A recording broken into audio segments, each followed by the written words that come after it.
कर की त्यांना फेस कर.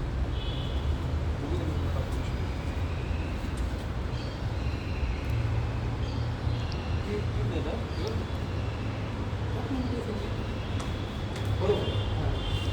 आता पहिल्यांदा मेंबरला देतोच बाई आहेत मेंबर फिट आहे रेजनेबली वेटरिंग करते 3-4 महिने झाले 40-45 वय तिला जंप देऊ नकोस तुम्ही हॉप दे. हॉप इज दिस. हॉपमध्ये तुम्ही काय शिकताय इम्पॅक्ट कसं घ्यायचा. हॉपमध्ये उडी मारायचा संबंध नाही. हॉपमध्ये तुम्ही कोऑर्डिनेशन शिकता. हॉपमध्ये तुम्ही असं करत नाही राईट. म्हणजे तुम्हाला बॉडी काय शिकवते हॉपमध्ये लँडिंग कसं करायचं यासाठी पहिल्यांदा हॉप करायचं. असं स्किपिंगमध्ये आपण हाताचं स्किपिंगमध्ये हॉप थोडंसं कमी असतं. टोज वर करतो ना आपण. हां मिड फूट असतो. हॉपमध्ये आपण येऊन मिड फूट टू हिल करतोय खाली हे करतोय आपण हिल टेकवतोय खाली. लक्षात स्किपिंगमध्ये आपण हिल टेकवतच नाही आपण मिड फूटवरच असतो. Continue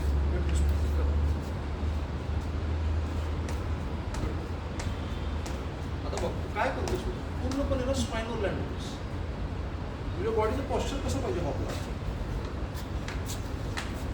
right. तू काय करतोस संपला बोल हे मग लक्षात घे लँडिंग इम्पॉर्टंट. आपण कधीही उडी मारताना एखादा माणसं म्हणतो उडी मार तो असंच कर तर शिकवून नसतो असं कमीच करत हे लक्षात घे ना.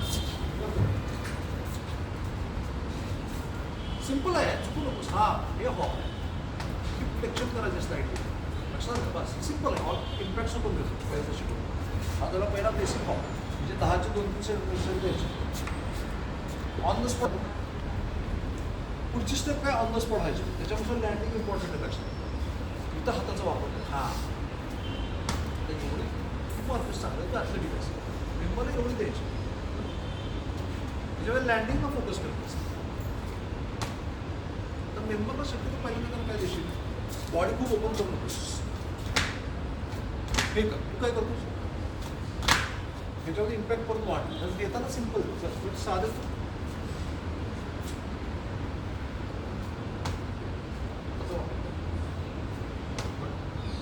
वर पण घेतो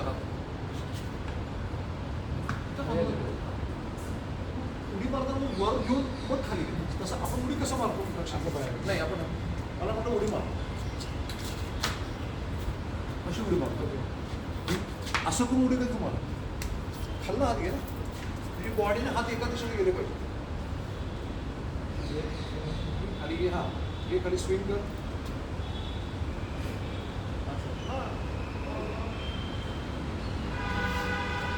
गुड. हां आता फास्ट द्यायचं काय थांबून द्यायचं पाहिजे स्विंग ॲक्शन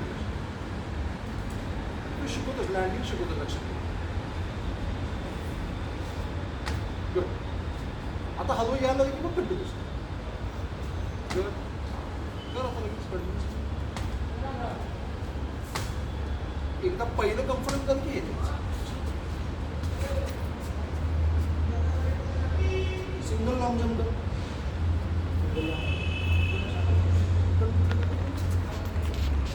फार उंच मार नको तिथून ॲटलिस्ट शॉर्ट उलट केलं उडी मारून कसं मारणार सर कोणतं बघायचं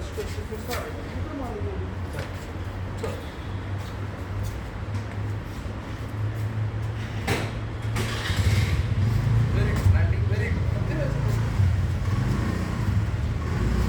कंटिन्यू समजा देऊ नको. काय होतं शिफ्टचा आपण वापर करायला शिकत नाही. ठीक आहे असे 5-6 असे 8 दिवस थांबलं 8 दिवस थांबलं दोन शिकले. साईड डबल जम्प कर.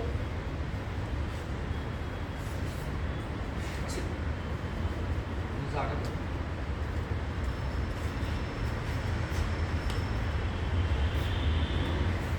साईड डबल झाली का हां साईड नाही झाली ती डायगोनल झाली.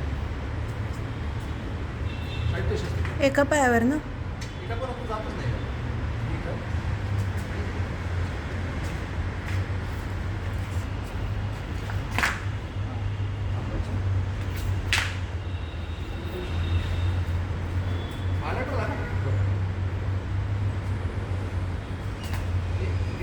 एकावर लँडिंग कर. तू काय करतोस? हे नको आहे मला. हा तू उंच मारून प्रयत्न करू नका. निघून मी पडलो. एक उंच नंतर येईल. ते वन आर एम केल्यासाठी आधी टेक्निक शिका मग वन आर एम. बेटा आता तू लँड कसं होतोस? एका काळाला शॉर्ट इम्पॅक्ट करतो ना. चालस स्टेपिंग बघ मला. शॉर्ट इम्पॅक्ट जा. तू काय केलंस?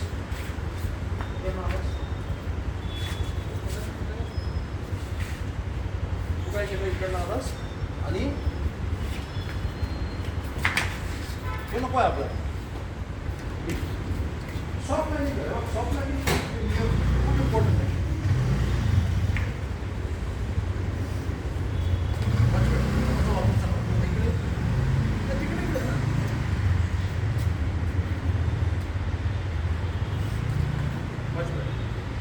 शक्यतो पायातलं अंतर सेम ठेवायचं. त्याला हळू ये. That was better. Yes perfect. आता चांगला. दिसतं सोपं पण सोपं नसतं. लक्ष घ्या. तुला वाटतं आपण टेकन फॉर ग्रँटेड घेतो. बस आता एखाद्या ॲथलीटलाही खूपच सोपं होतं. त्याला पट देऊ शकतोस. ते त्याला सिव्हिलमध्ये देऊ शकतोस. आता डायगोनल मला डायगोनल सोपं. डायगोनल सुद्धा बायलॅटरल आहे. डायगोनल युनिलॅटरल नाही आहे. लक्षात घे. लँडिंग चांगलं आता मागे मागे तसंच मागे आहे. अरे मला तसंच मागे उलट आहे ना. उडी नाही मारायची. हे मारलीस हां सोपं कर ना. उलटी उडी नाही मारायच्या. स्लिप होऊ शकतो पाय. पहिल्यांदाच करते मी पण लक्षात घे. कधी उलटे यायचं. गुड. हे सगळं मागे. Very good. बस दुसरीकडं मारा. ओके आता मारताना बॉडी टर्न नाही करायची. तुला हवेमध्ये दिशा द्यायची बॉडी. इथनं उडून तुला इकडं जायचं. लक्षात घ्या ह्या छोट्या छोट्या गोष्टी आहेत. तुम्ही आधीच असं उभं होतं नाही. डायगोनल म्हणजे माझ्या ह्या लाईनपासून मी डायगोनल जाणार. म्हणजे मी इकडं जाणार. लक्षात घ्या. समोर फेस करून तुला हवेमध्ये टर्न व्हायचं.